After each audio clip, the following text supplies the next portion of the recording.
छोड़ी दिल के पगलाई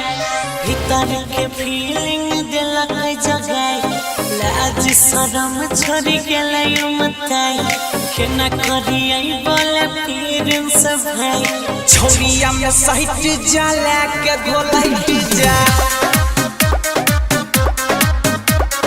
जल्दी से कम के वही जा से हट जा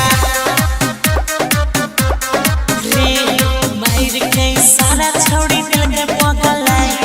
भीतर के फीलिंग दिल के जगाई लाज शरम छोड़ी गेलै उमताई केना करियै बोले फिर सब भाई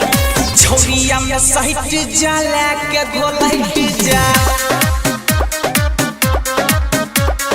जल्दी से कम के वही जा से हट जा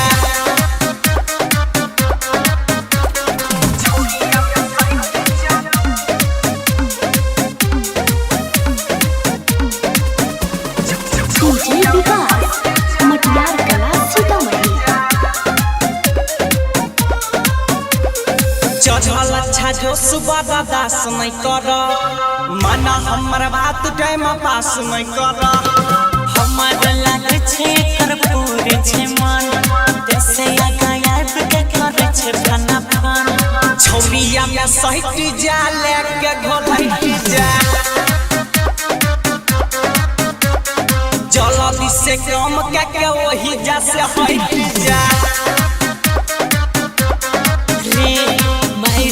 सारा छोड़ी दिल के पगलाई भीतर के फीलिंग दिल के जगाई लाज शरम छोड़ी गेलै उमताई केना करियै बोले फिर सब भाई छोरिया में सहित जाला के घोलाई जा जल्दी से कम के वही जा से हट जा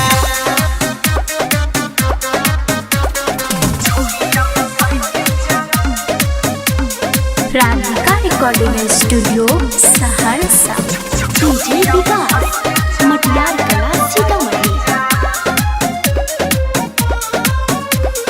मिलल छमका या तू कर नहीं हो मिस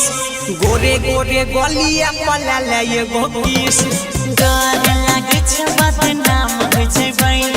कहै छ गौरव सरे राम होय जेबै यारनु हो सहित जाला के घोलाई जा जल्दी से कम के वही जा से हट जा सारा छोड़ी दिल के पगलाई भीतर के फीलिंग दिल के जगाई लाज शरम छोड़ी गेलै उमताई केना करियै बोले फिर सब भाई छोरिया में सहित जाला के घोलाई जा जल्दी से कम के वही जा से हट जा रिकॉर्डिंग बाय सुजीत सहरसा।